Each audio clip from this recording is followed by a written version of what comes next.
Thank you. So as Corinne said, I'm here to have a conversation about this wonderful group called Sergo, which I am privileged to play a very small role in. I'm on the board, and I'm going to have the conversation with Sema. And Sema, come on out. And she is the executive director of Sergo.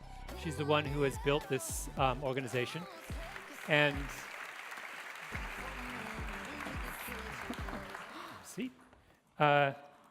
and we're going to try and give you a little picture about what is different and unusual about Sergo and what Sema and all of her colleagues hope to accomplish.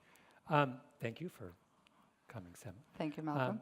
Tell me a little, so where were you before Sergo starts 3 years ago, and at the time you were at Gates, is that right? That's right. What were you doing there?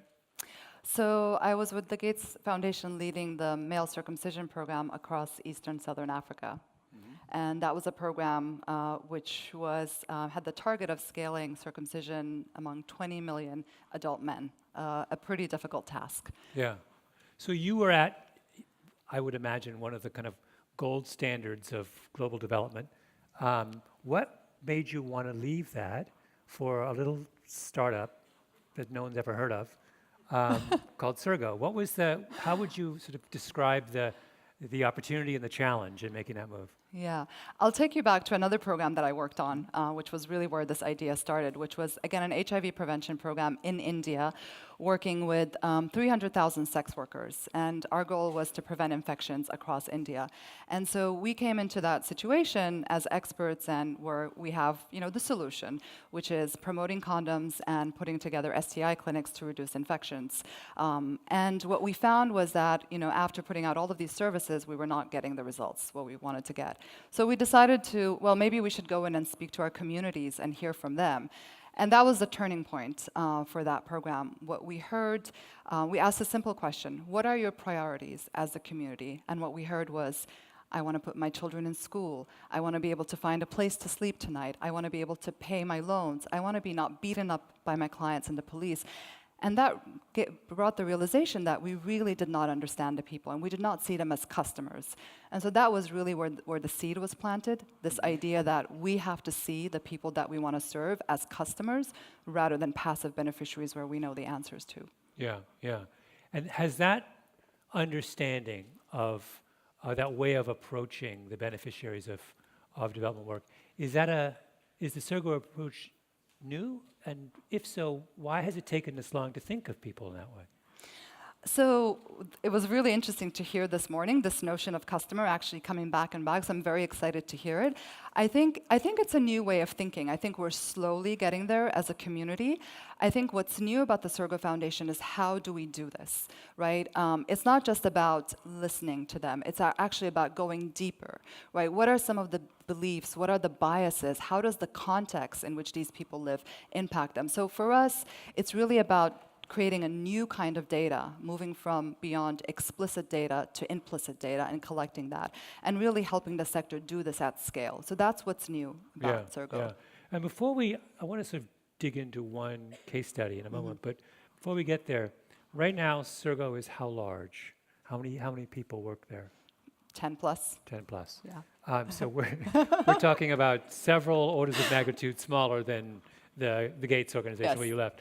And how large is your budget on an annual budget? Roughly? 10 plus million. Yeah.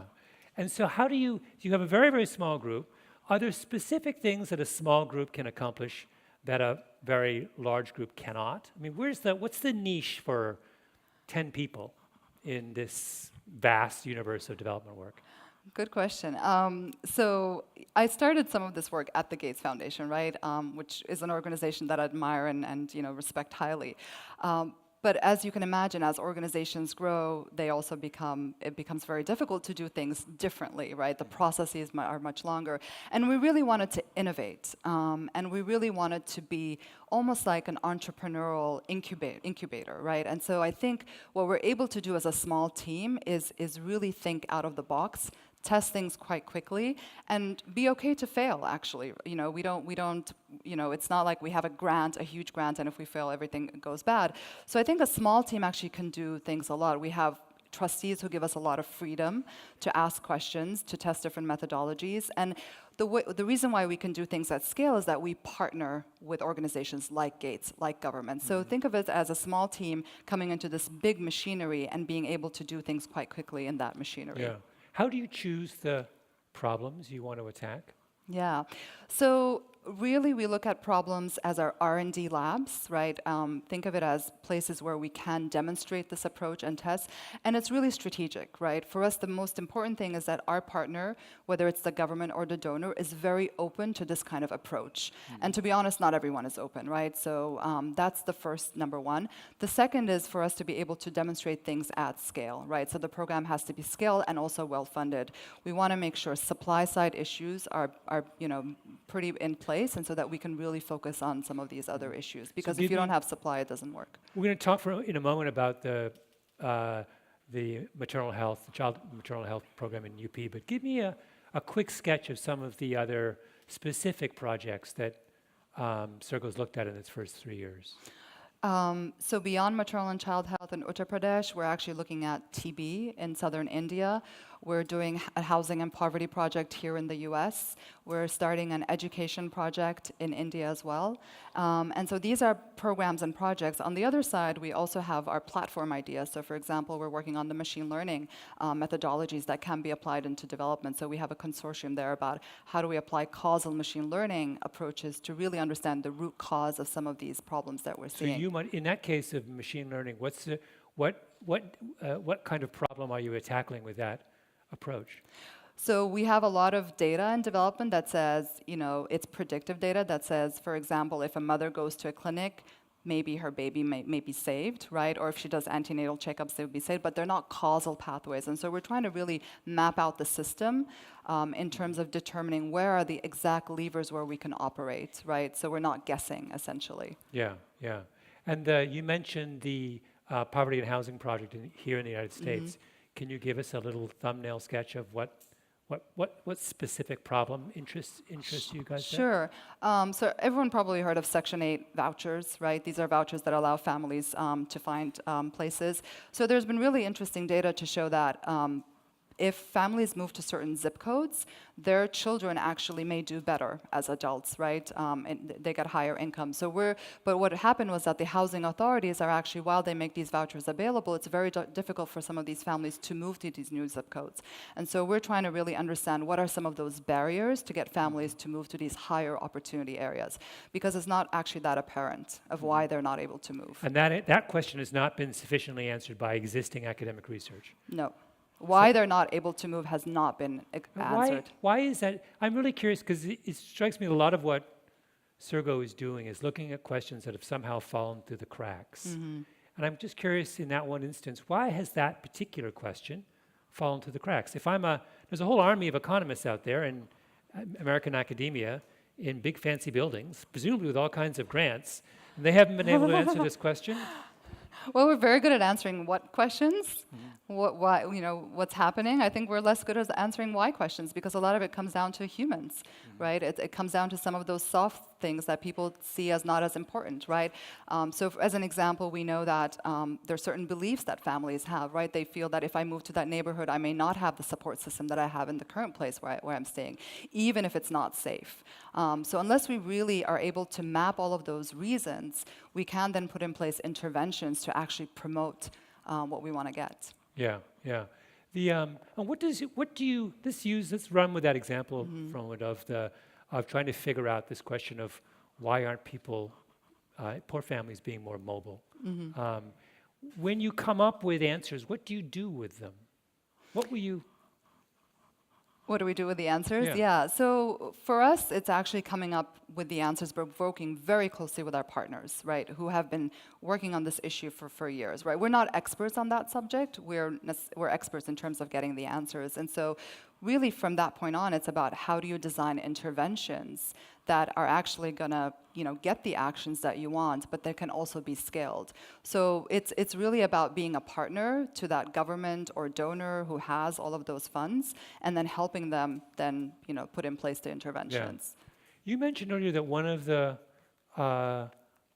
issues that that affects the kind of projects you do is the willingness of jurisdictions, governments to work with you. What does working with Sergo mean? What does it look like? Working with Sergo means being very open, right? It means really being partnering together. And what does that mean? Sharing information, because a lot of these organizations actually already have a lot of information about their programs, about the people that we're working with, right? We don't want to start from zero. We actually want to build on what others have already built.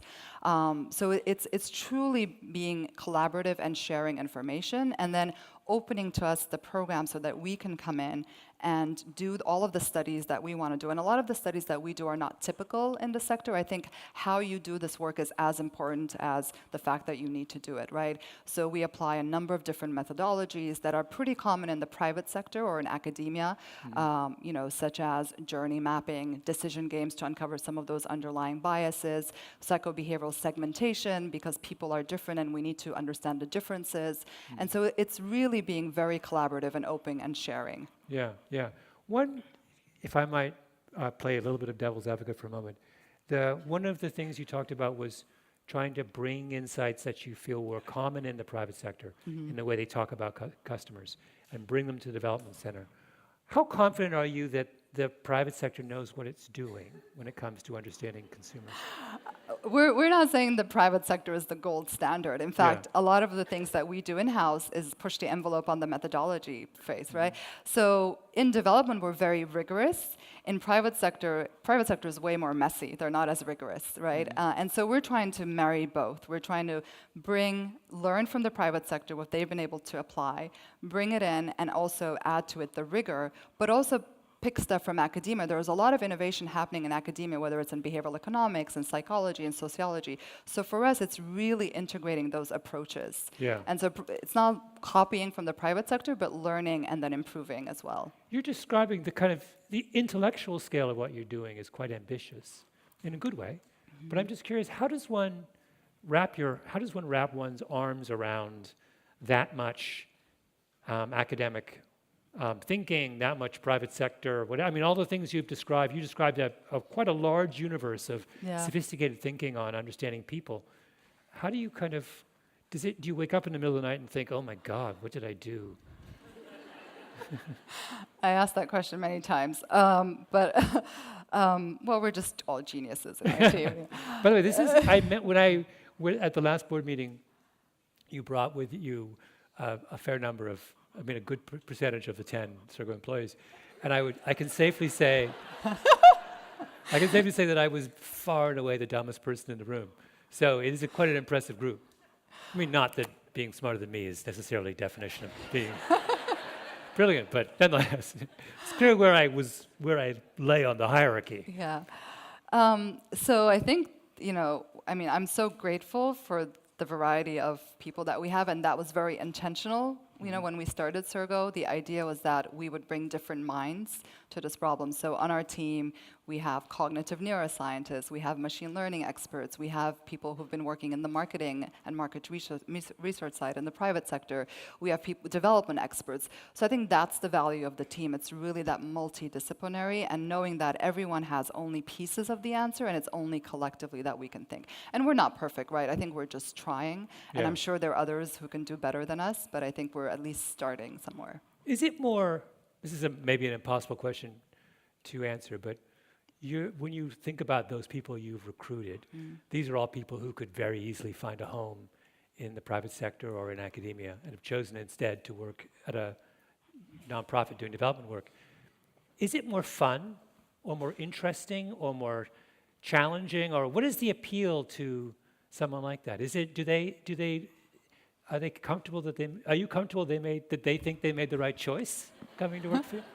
They're around, we should ask them. I can talk about myself, right? I left a pretty fantastic job that I had at the Bill and Melinda Gates Foundation, and I can tell you I have not regretted that a single day. And it is more fun. It is, I think, just trying to solve problems and really trying to innovate, and having that freedom is a rare opportunity. And I think working with colleagues who have the same passion, I think it's really the passion that glues us together. I think it's what makes it possible. we have people who were, who have probably had double-digit salaries in the private sector before they joined us, but they still, were willing to make that shift because they saw the opportunity. Yeah. So I think it's that opportunity that's really attracting people. Let's talk a little bit about the work you're doing in UP with the time we have left. So the origins of this project were, tell us a little bit about the project and where it comes from. Sure. So for those of you who don't know, Uttar Pradesh is a state in northern India. It has a population of 200 plus million people, so it could be the 5th largest country in the world. And essentially, it has one of the most stubbornly high maternal and child death rates. The origin of the project is that the Bill and Melinda Gates Foundation actually started partnering with the government of Uttar Pradesh to really help the government lower the death rates. And they've invested millions. The government also invests about $2 billion a year. What they've been able to do very successfully is actually build and strengthen the health infrastructure. And there are many behaviors that they want to move, right? So if you look at a mother, how do you save a mother and her baby? She has to do a number of antenatal checkups. She has to go to a delivery institution to deliver. She has to do a number of postnatal behaviors. And what they found was they were able to move certain things, but certain things were less, were being quite stubborn. And they understood that we have to really understand why and what's driving these choices. Give me an example of something that was stubborn. Yeah, so an example would be breastfeeding, right? Exclusive breastfeeding is one. In India, exclusive breastfeeding has remained at 40% for the last 20 plus 5 years, despite all of the information campaigns that the government and other donors have been putting out. Another would be antenatal checkups. 3+ antenatal checkups is recommended. It's really for a woman to go and get checkups and make sure she's not at risk. That has been at 50%. So those are a few examples. Mm-hmm. And when you look at that and you say, let's use those 2 examples. Yeah.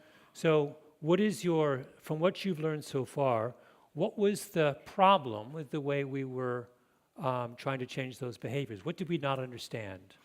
So I think the problem generally is that we think we know the solution, and so we prescribe that. So in the case of antenatal checkup, the solution to that is, well, make sure that there are information campaigns that are talking about the benefits, whether it's coming from the frontline workers or from media. But when we look at it from the perspective of a woman, for example, right, we have to really understand how she interacts with the world around her. So a pregnant woman will have frontline workers coming to her house every day or a couple of times during her pregnancy. She'll have people in her household. She'll interact with the health system. And what we find is that the way people perceive antenatal care is very different. They actually understand the benefits, but some may say, well, I'm only going to get antenatal care because I actually want to get the tetanus shots, or I only go to antenatal care because I think it's risky, or I'm only going to go to antenatal care because I think it's convenient. And so unless we understand these differences, our information campaigns about the benefits are not going to get us there. And the other piece is that the differences, right? So we need tailored responses, tailored interventions to drive that behavior change. Mm-hmm. When you say unless we understand the differences, you mean we're not fully aware of the variation in attitudes of the population that we're serving. That's right. Yeah, we assume everyone is the same. Yeah.